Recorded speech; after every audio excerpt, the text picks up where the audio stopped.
नै हाजिरा लागायलायबाय हा दामुल दामुल दोननायखौ नै सानै सानै हौवाफोरखौ लगाया आरोना हाजिराखौ हिनजावफोरखौसो लगायो।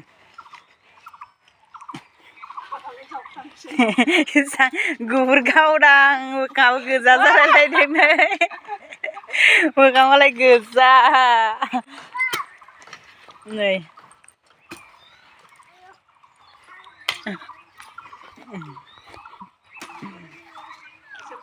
हायो सोरबा जोंबायदि हायो मावनो खिन्थु खोनो होदो खोनो नागिरदो होमबा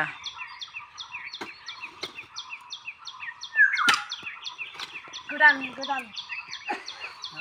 हाजिरा गोदान 500नि दामा बारा 500 जोंनिया डाइरेक्ट